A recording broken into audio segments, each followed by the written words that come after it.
সানি ভাই। সানি ভাই রিসেন্টলি এস্তোনিয়াতে এসেছেন এবং এখানে আসার পর উনি ইউনিভার্সিটিতে শুধু পড়াশোনা করছেন না, উনি ইউনিভার্সিটি থেকে লাটভিয়াতেও গিয়েছিলেন ওনার পড়াশোনার একটা ট্যুরে। এবং এই ব্যাপারে আমরা তার কাছে কিছু ইনফো জিজ্ঞেস করব। প্লাস উনি এইখানে আসার পর থেকে উনি যে এক্সপেরিয়েন্সগুলো করেছেন, হয়তো পড়াশোনা রিলেটেড বা জব রিলেটেড অথবা লাইফস্টাইল রিলেটেড, সব ইনফোগুলো ওনার কাছ থেকে জানার চেষ্টা করব। তো সানিফ ভাই, আপনার কাছে আমাদের প্রথম প্রশ্নটা হলো, এস্তোনিয়াতে আসার পর আপনার কেমন লাগছে আসার পর থেকে? এস্তোনিয়াতে আসার পর আসলে এ, আমরা তো বাংলাদেশ থেকে এসেছি। Estonia Bangladesh totally different. আসার পর প্রথমে আসলে যেটা মেইন সমস্যা লাগছে আমার কাছে ওইটা হলো ওয়েদার। যেহেতু আমি সেপ্টেম্বরে এসেছিলাম, তো তখন আর কি তখন থেকেই মূলত ঠান্ডাটা আমি আর কি ফিল করতে পারছিলাম। এই জাস্ট কয়েকদিন আগে থেকে আমরা টি শার্ট পরা শুরু করলাম। এর আগ থেকে সেপ্টেম্বর থেকে এই ফেব্রুয়ারি মার্চ পর্যন্ত একদম শীতের কাপড়ের উপর। তো এই ঠান্ডা, এই ওয়েদারের সাথে আর কি কোপ আপ করতে একটু সময় লাগে। আর বাকি ওয়েদার, তারপর মানুষজন, কালচার খুবই আমার কাছে আর কি অ্যাকসেপ্টেবল, তারপর অ্যামেজিং এরকম লাগছে। আমি যেটা মনে করছি যে আপনার এক্সপেরিয়েন্সটা অনেকটা মিক্সড আর কি। লাইক জি, জি। ওয়েদারটা হয়তো একটু বেশি ডিফারেন্ট হুম। বাংলাদেশের ওয়েদারের তুলনায়, যেটা বললেন। প্লাস মানুষগুলোর কথা বলছেন যে তারা বেশ ফ্রেন্ডলি প্লাস অ্যাকসেপ্টেবল। এর বাইরে আপনার যদি ইউনিভার্সিটির কথা জিজ্ঞাসা করি, ইউনিভার্সিটির ব্যাপারে যদি একটু বলতেন। আমার প্রথম থেকে আমার জার্নিটা শুরু করলে মেবি সবার জন্যই সুবিধা হয়।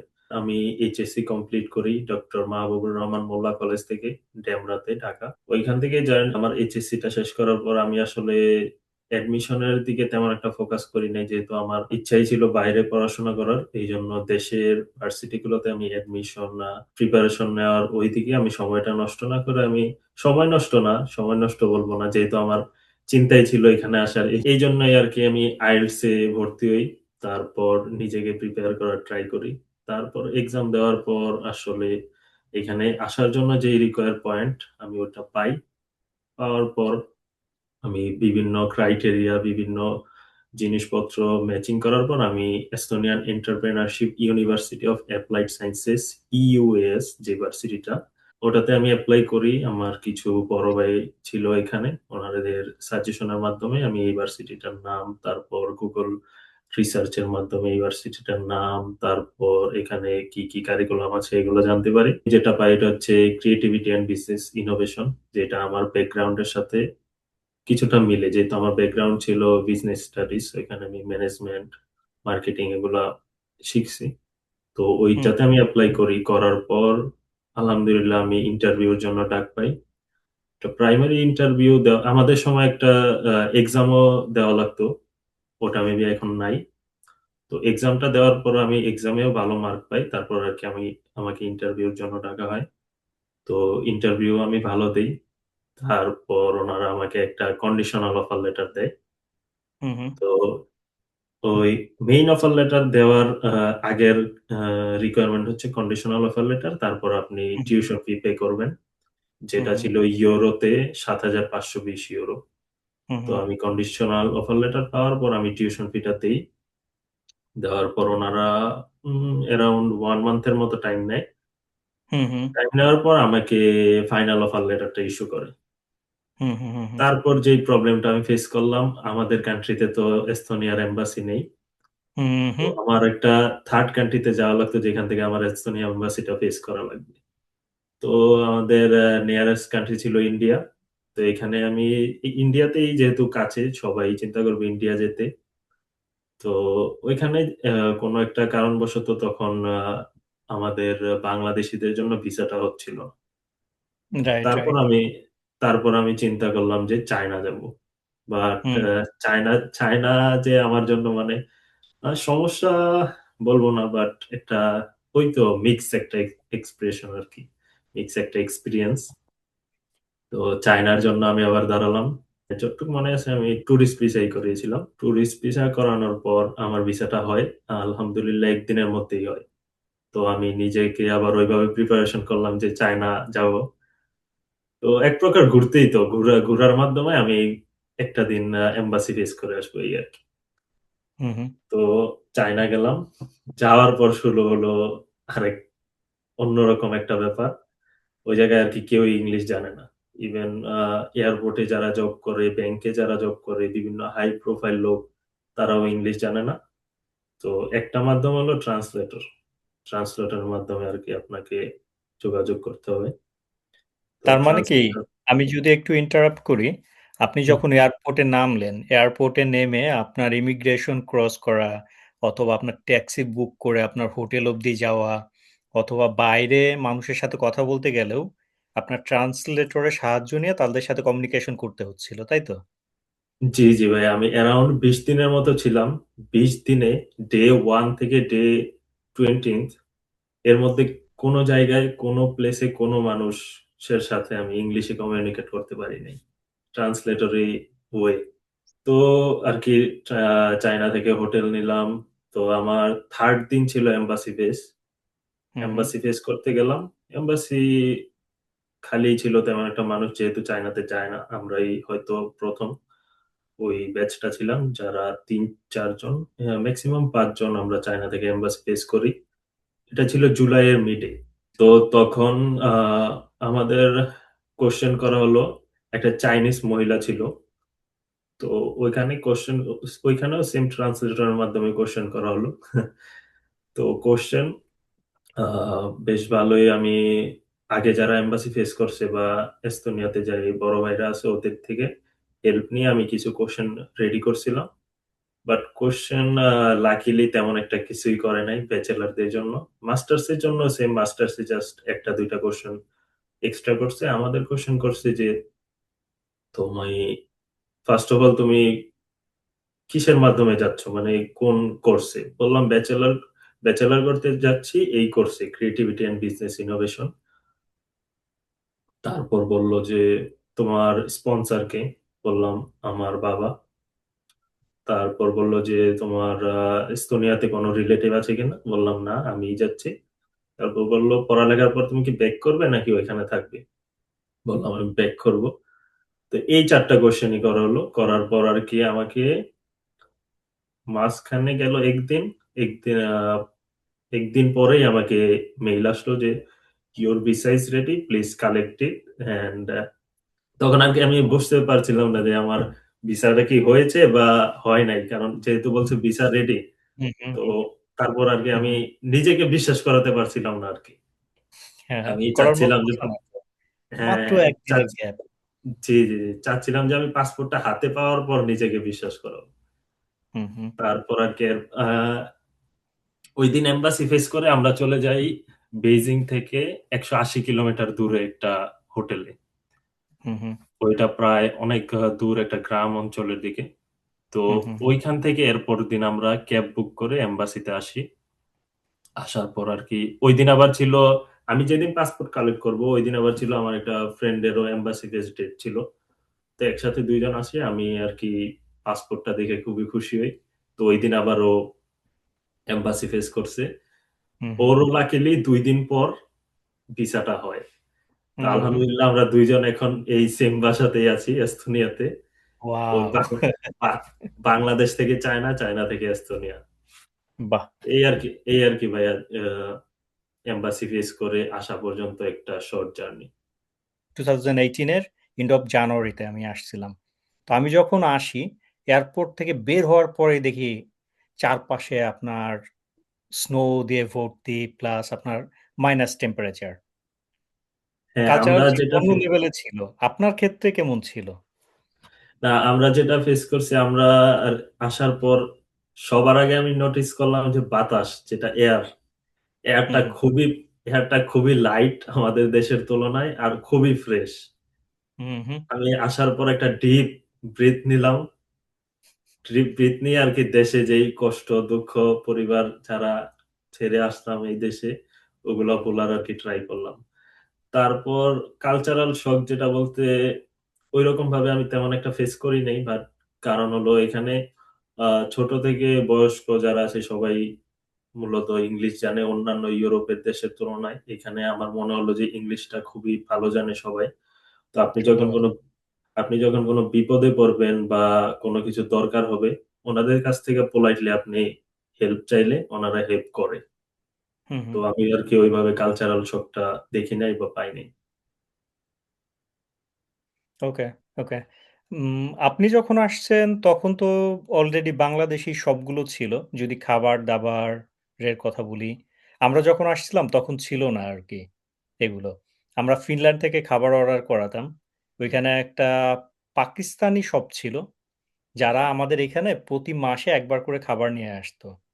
বাট আপনি হুম। আসার পর তো বাংলাদেশী খাবার নিয়ে মনে হয় না খুব বেশি সমস্যার সম্মুখীন হইছেন, নাকি? না, না, না, না, না। আমরা আসার পর খুবই মানে খেয়াল করলাম যে এখানে অনেক দোকানপাট আছে যেগুলো বাংলাদেশী মালিক ইভেন হুম, হুম। বাংলাদেশী। তো এগুলা দিন, দিন আরো গ্রো করতেছে। Bangladeshi restaurant, Pakistani restaurant, Indian restaurant, তারপর সুপার শপ এগুলা দিন, দিন আরো বাড়তেছে। নতুন যারা আসবে ওদের জন্য কোনো সমস্যা হবে না আমি মনে করি খাবার-দাবার নিয়ে। হুম, হুম, হুম, হুম। ওকে, ওকে। আর এখানে আসার পর আপনার কি মনে হইছে? যে আপনি এখানে দীর্ঘ উম মেয়াদি সময়ের জন্য অথবা যদি সেটেল হওয়ার অপরচুনিটি থাকে আপনার এখানে, আপনি কি এখানে সেটেল হতে চান? এ এটা নিয়ে আমি একটা কথা বলব ভাইয়া। আমি আ আসার পর ২-৩ দিন পর আমার একটা ভাইয়ের সাথে দেখা হয়। তো উনি আমাকে বলল, "এই দেশটা কেন অন্যান্য ইউরোপের দেশ থেকে আলাদা?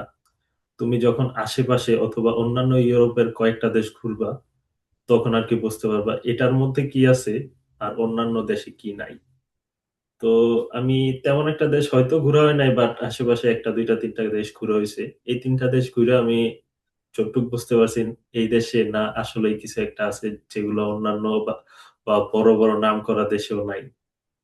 তো এইজন্য আরকি যদি ঐরকম চান্স থাকে বা আমার পড়ালেখা শেষ করার পর ঐরকম অপরচুনিটি পাইলে আমি অবশ্যই এই দেশে থাকতে চাই।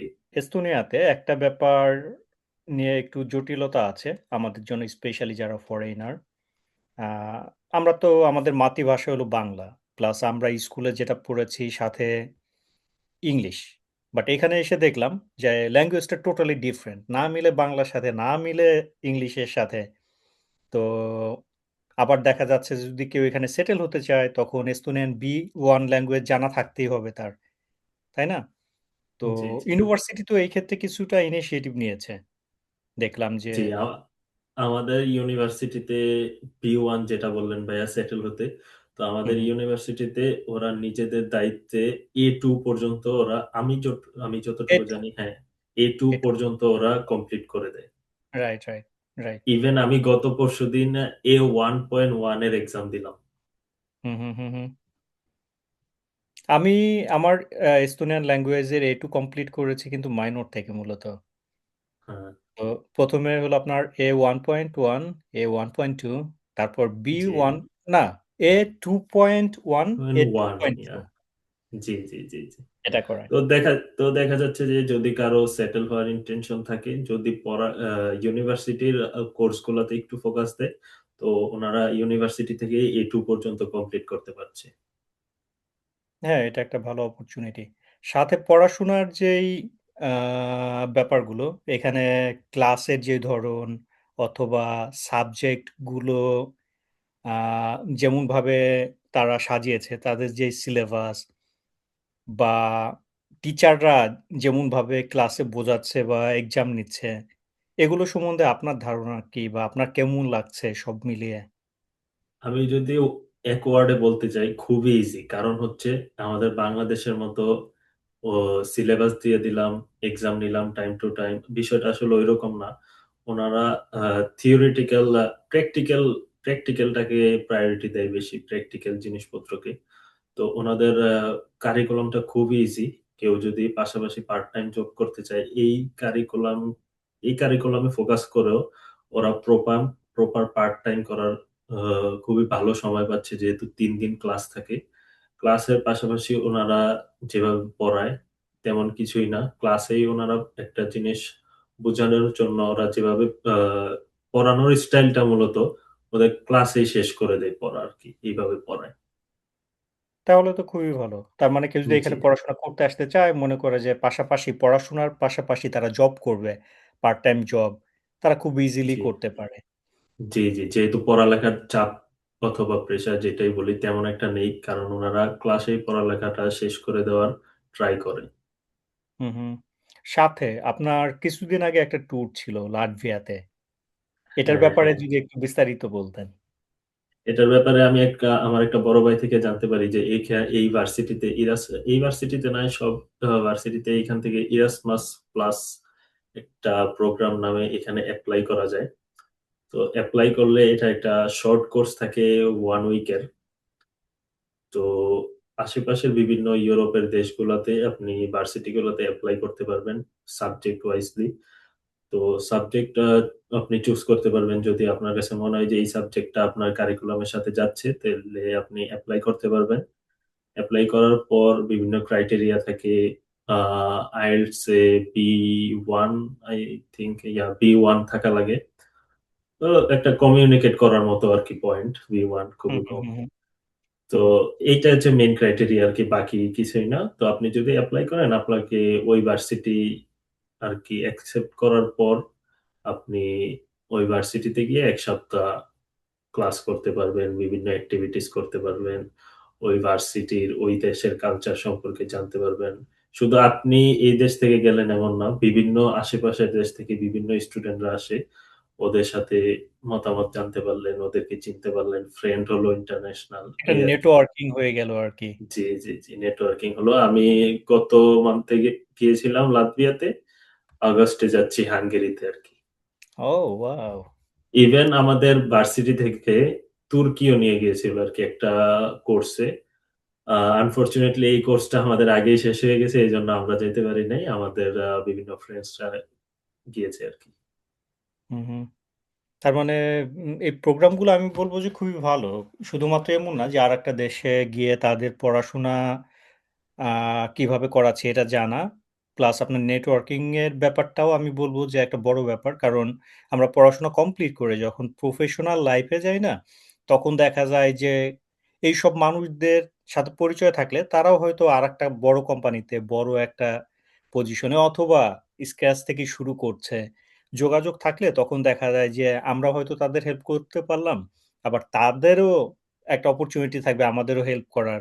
সেটা হোক না ইনফরমেশন দিয়ে অথবা কোনো আইডিয়া দিয়ে, জি, এক্সাক্টলি। তাই না? কারণ এইসব কোর্স গুলাতে যারা আসে, তারা খুবই ওপেন মাইন্ডেড হয়, তারা খুবই ফ্রেন্ডলি হয়।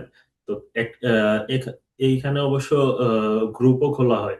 তো গ্রুপ থেকে আপনি যখন ওদের সাথে যোগাযোগ করবেন, আপনার সাথে ওদের সঙ্গে ফ্রেন্ডস হবেন। তো বিভিন্ন নেটওয়ার্কিং এর মাধ্যমে এ কখন কে কাজে লাগে আসলে বলা যায় না। তো সত্যি আরকি কথা। একটা নেটওয়ার্কিং একটা বড় জিনিস হুম, লাইফে। হুম, হুম, হুম।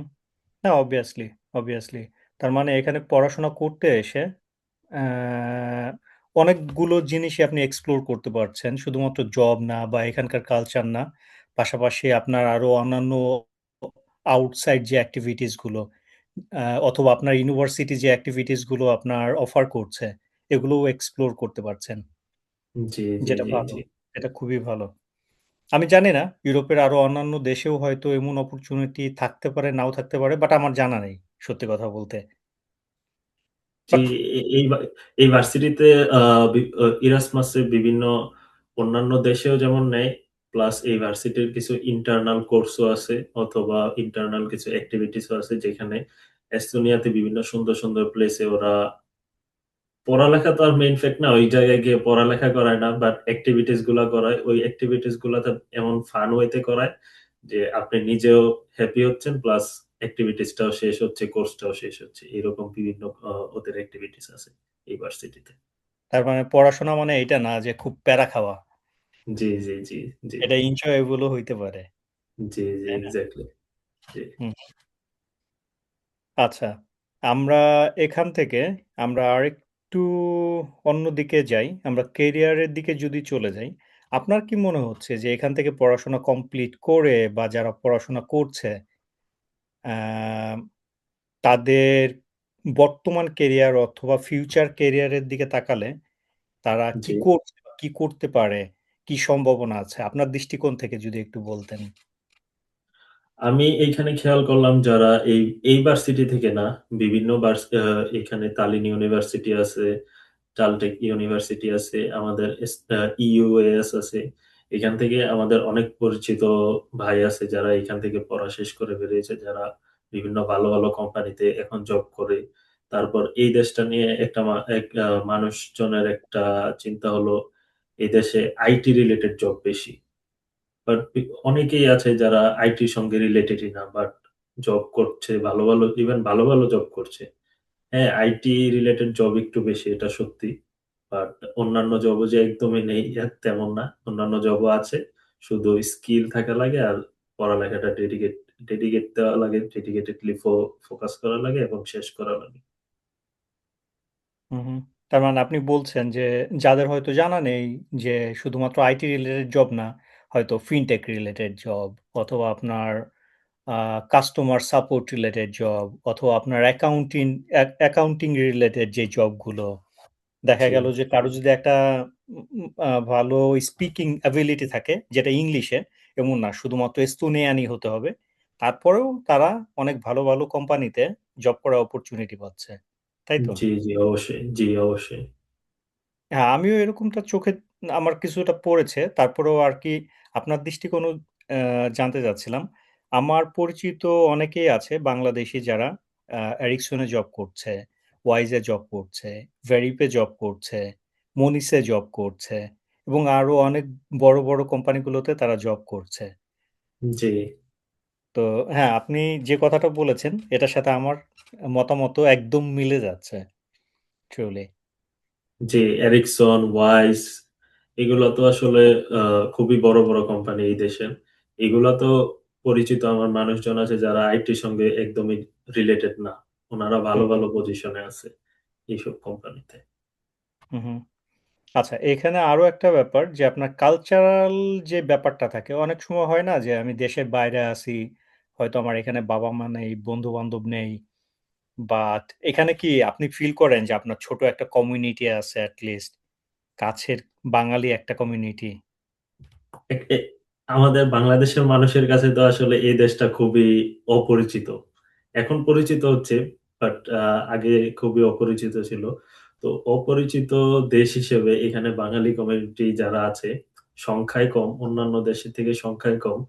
বাট যারাই আছে ওনারা খুবই হেল্পফুল, খুবই সাপোর্টিভ। কোনো একটা প্রবলেমে পড়লে বা কোনো কিছু দরকার হলে ওনারা দেখলাম খুবই আগ্রহের সাথে সমাধান দেওয়ার বা উপদেশ দেওয়ার চেষ্টা করে। এই জিনিসটা আমার খুবই ভালো লাগছে। যাক, যাক, যাক। তার মানে কমিউনিটি ছোট হলেও কেউ এমন না যে আমাদের ছোট কমিউনিটি কেন কমিউনিটির সাথে মিশে থাকতে হবে তা না। ছোট হুম, হলেও সবাই মিলেমিশেই আছে আরকি। জি, জি, জি। যাক, এটা খুব পজিটিভ একটা রিভিউ আরকি আমাদের জন্য। স্পেশালি যারা পড়াশোনা করার জন্য এখানে আসবে, তাদের নতুন এটা আসবে, জি। কাজে লাগবে। হ্যাঁ, হ্যাঁ। কারণ ১ম আসার পরেই তো অনেক হেল্পের প্রয়োজন হয় না? লাইক আপনি যখন ১ম আসছেন, আপনার ১ম এ টিআরপি অ্যাপ্লিকেশন করতে হইছে। তারপরে জি, আপনার পপুলেশন রেজিস্ট্রেশন করতে হইছে। আপনার ট্যাক্স রেজিস্ট্রেশন করতে হইছে। আপনি চিন্তা করছেন যে, আমি বাংলাদেশী খাবার খাবো। বাংলাদেশী দোকানপাট খুঁজে পাওয়ার জন্যও হয়তো পরিচিত কেউ থাকলে আপনি তাকে জিজ্ঞাসা করতে পারছেন অথবা Google এ সার্চ করলে পাওয়া যায়। আমরা তো দেশ থেকে অনেক দূরে, আমাদের নিজেদের দেশ থেকে। এখানে নিজেদের যদি ছোট একটা কমিউনিটি থাকে, নিজেদের একটা ছোট নেটওয়ার্ক থাকে, এই জিনিসটা ভালো কাজে দেয়। জি, জি, জি, একজন আরেকজনের পাশে দাঁড়ানো বা ইনফরমেশন দিয়ে হেল্প করা। সবসময় তো জি। আর সব ইনফো মনে করেন যে Google থেকে অথবা YouTube থেকে খুঁজে পাওয়া যায় না। তখন হয় কি পরিচিত একজন থাকলে, তখন হয়তো হুম। তার কাছ থেকেও এমন কিছু ইনফো পাওয়া যায়, যে জিনিসগুলো মনে করেন যে হয়তো আমি কখনো অনলাইনে দেখিনি। জি, জি। এমন হয় অনলাইন থেকে আমি বলব আপনি পরিচিত একজন মানুষের কাছ থেকে যে হেল্প অথবা নলেজটা পাবেন ওটা আসলে অনলাইন আর ওই পরিচিত মানুষেরটা সেম না। সেম হয় না। হুম, হুম, হুম, হুম, হুম, হুম। না, তাই তো, তাই তো। আচ্ছা, তালিনের ট্রান্সপোর্ট এর কথা বললেন। ট্রান্সপোর্ট এর ব্যাপারে তো আপনি জানেন মনে হয় ডেফিনিটলি। জি, জি, জি, জি, জি, যে এখানে ট্রান্সপোর্ট এর জন্য পে করতে হয় না।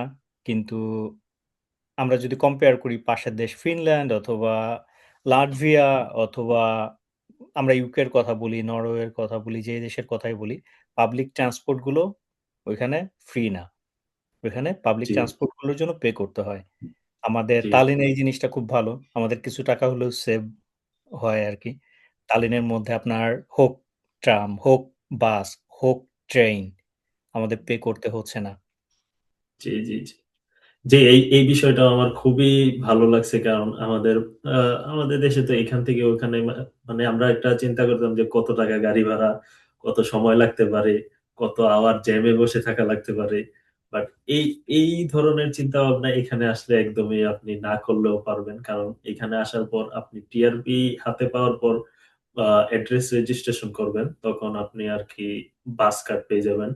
তখন আপনি তালিনের এই মাথা থেকে ওই মাথা যখন ইচ্ছা তখনই যেতে পারবেন। ইভেন আপনি গুগলে এটাও দেখতে পারবেন যে কতটার সময় আসলে ওইখানে গিয়ে আপনি পৌঁছাবেন, এটাও দেখার সুযোগ আছে। ওইটার ১ মিনিট আগেও না, ওইটার ১ মিনিট পরও না।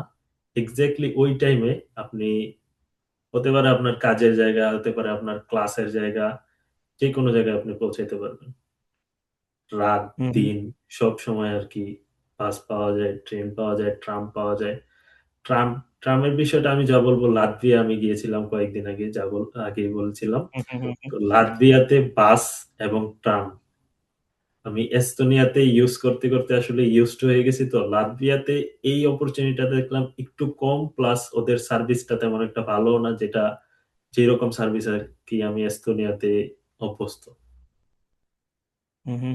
হ্যাঁ, আমি এস্তোনিয়ার ব্যাপারে অনেক সুনাম শুনেছি। আমাদের এখানে একটা বাংলাদেশী ছোট বোন ছিল, আ যে ব্যাচেলর কমপ্লিট করেছে মাইনর থেকে। পরে সে চলে গিয়েছে আয়ারল্যান্ডে আ মাস্টার্স করার জন্য।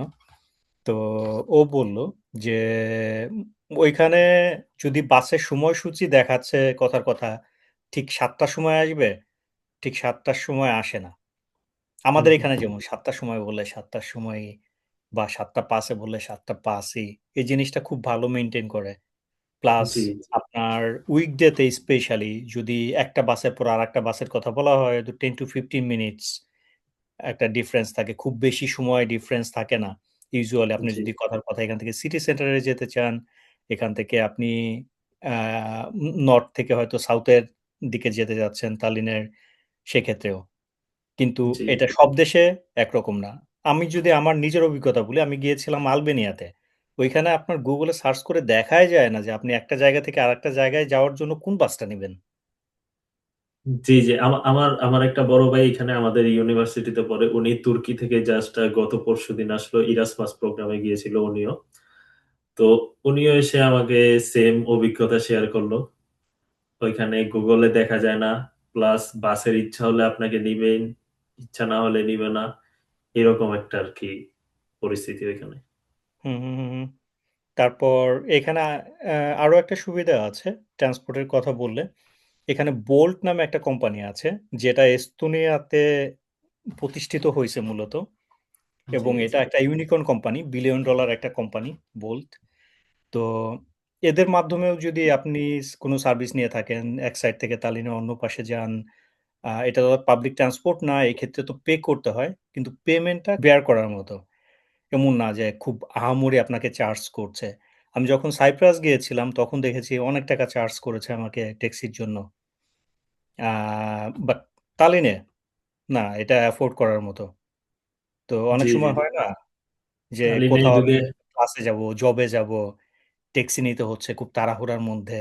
এফোর্ড করতে পারলে না তখন জিনিসটা খুব ভালো লাগে। হ্যাঁ, হ্যাঁ। তালিনে যদি আপনার কাছে শুধু একটাই জিনিস, যদি ড্রাইভিং লাইসেন্সটা থাকে, এইখানে বিভিন্ন পার্কিং এ অথবা রাস্তার পাশে আপনি ইভেন প্রাইভেট কারও পাবেন, যেগুলো আপনি নিজে ড্রাইভ করে আপনার রাইট, রাইট। Old CTV. হ্যাঁ, হ্যাঁ। আপনার কনভেনিয়েন্ট টাইম অনুযায়ী আপনি যেকোনো সময় যেখানেও আর্জেন্ট জায়গায় যেতে পারবেন নিজে ড্রাইভ করে। হুম, হুম। হ্যাঁ, ওদের এই থটটা আমার কাছে খুব ভালো লাগে যে আপনি মনে করেন যে যেটা বললেন যে ড্রাইভিং লাইসেন্স থাকলে একটা রেজিস্ট্রেশন করে আমি অ্যাপেই দেখতে পাচ্ছি যে বোল্টের আমি একটা গাড়ি যে ভাড়া নিতে যাচ্ছি বা সিটিভির একটা গাড়ি ভাড়া নিতে যাচ্ছি, এভাইলেবল গাড়িটা কোথায় আছে আশেপাশে। জি, জি, জি। দেখে ওইখানে গিয়ে আমি গাড়িটা পিক করে আমি চলে যাচ্ছি একটা নির্দিষ্ট ডেস্টিনেশনে আমি যেখানে যেতে যাচ্ছি। ওখানে যাওয়ার পর একটা নির্দিষ্ট পার্কিং আছে ওদের বা ওদের কিছু জোন আছে এইরকম জায়গাগুলোতে পার্ক করা যায়। আমি ওইখানে জি, পার্ক করে আমি আমার কাজে চলে যাচ্ছি বা আমি আমার মতো ওইখানে গাড়ি রেখে চলে যাচ্ছি। ছোট একটা অ্যামাউন্ট আমাকে চার্জ করছে এটার জন্য। জি জি, গাড়ি, স্কুটার, ই বাইক, ওদের রাইট। বিভিন্ন অপশন আছে। ঠিক, ঠিক, ঠিক। হ্যাঁ, এই জিনিসগুলোর দিক থেকে ওরা অনেক এগিয়ে, অনেক এগিয়ে। জি।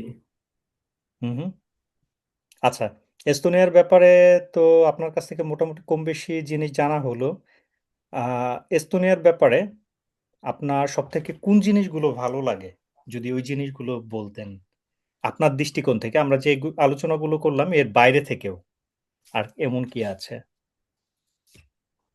এর বাইরে থেকে আসলে আমি বলবো খাবার দাবার তো বাংলাদেশ থেকে যারা মূলত প্রথমে আসে তাদের চিন্তা থাকে একটা খাবার দাবার নিয়ে আসলে চিন্তা করার কিছুই নেই, কারণ আমাদের এদিকে এক্সিমা, প্রিজমা, তারপর রিমি, এটা সেটা বিভিন্ন ধরনের সুপার শপ আছে যেগুলাতে আপনি যা লাগে আর কি, একটা মানুষের জীবনে যা লাগতে পারে সবই আসলে একটা দোকানেই আপনি পেতে পারেন।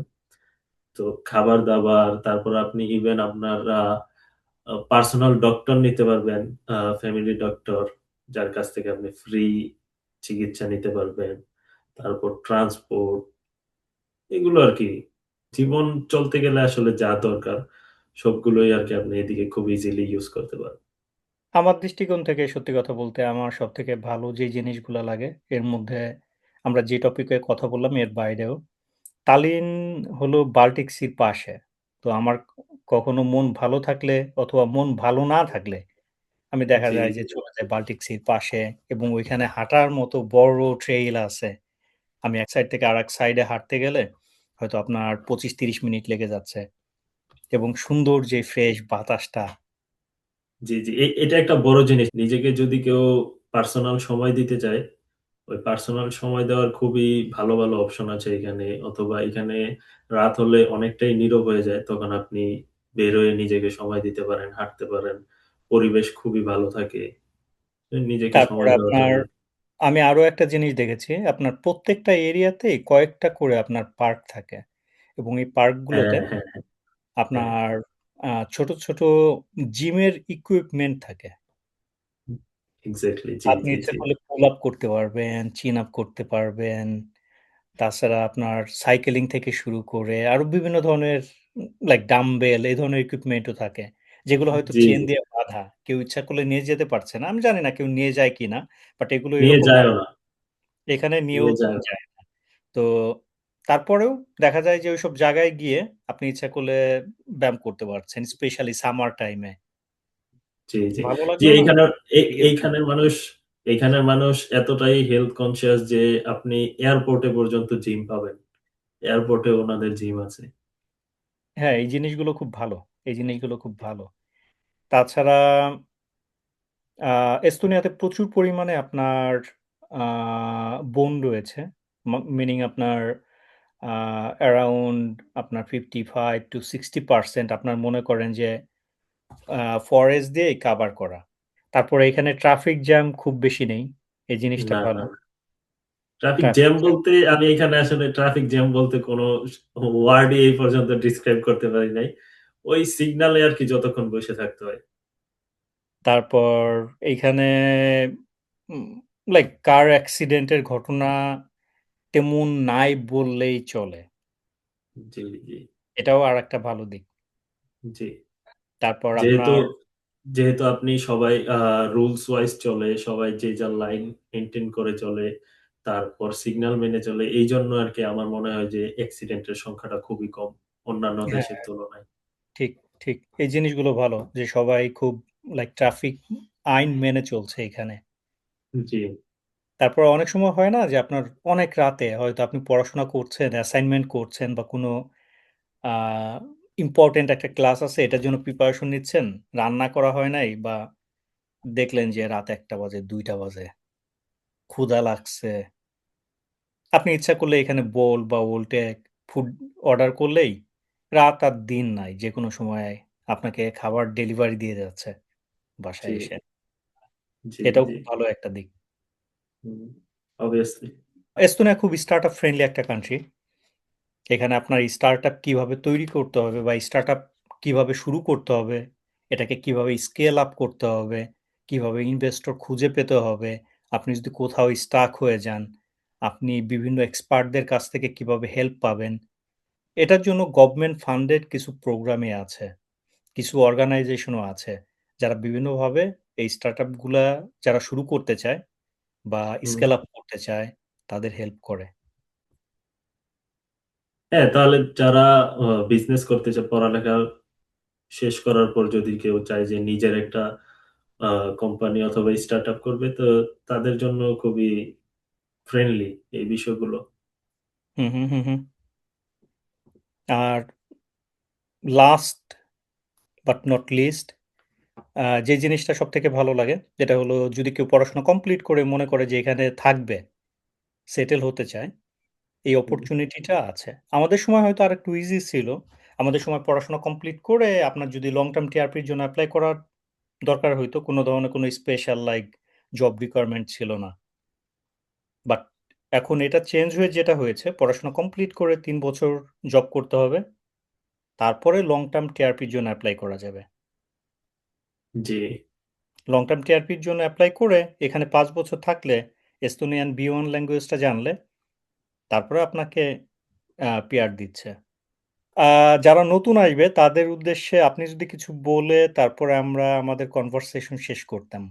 হ্যাঁ, যারা নতুন আসবে তার ওনাদের তো এই কয়েকটা বিষয় চিন্তা থাকে: ভার্সিটি, জব, দেন কালচার, খাবার দাবার। তো এই সমস্যাগুলো যেহেতু আমি আগে সে ফেস করি নাই, বা এখন যারা আসছে ফেব্রুয়ারিতে, আমি তো সেপ্টেম্বরে এসেছিলাম, ফেব্রুয়ারিতে যারা আসছে ওরাও ফেস করা লাগে না, ওরা খুবই কম সময়ের মধ্যে নিজেদের গুছিয়ে নিতে পারছে। তো এরপর যারা আসবে ওদেরও আর কি তেমন সমস্যা হওয়ার কথা না, যেহেতু বললাম বাঙালি কমিউনিটি আছে, ওরা ওদের সাথে যোগাযোগ করতে পারবে, যে কোনো সমস্যা ওনারা সমাধান দেওয়ার, উপদেশ দেওয়ার চেষ্টা করে। তো ও আর কোনো কিছু দ্বিধাদ্বন্দ্ব না করে আর কি অ্যাপ্লাই করতে পারে, এই দেশ নিয়ে আগাইতে পারে, আমি এটাই বলবো। ধন্যবাদ ভাই। আপনাকে অনেক গুরুত্বপূর্ণ সময় দেওয়ার জন্য। আপনাকেও আশা ধন্যবাদ করি ইন ভাইয়া। ফিউচারে আপনার কাছ থেকে আরো অনেক ইনফরমেশন জানবো। অবশ্যই, অবশ্যই। তাহলে সবাইকে বাই বলে আমরা আমাদের ভিডিও এখানে শেষ করি। ঠিক আছে ভাইয়া। ঠিক আছে ভাই। Okay. Okay, bye. Hmm, by.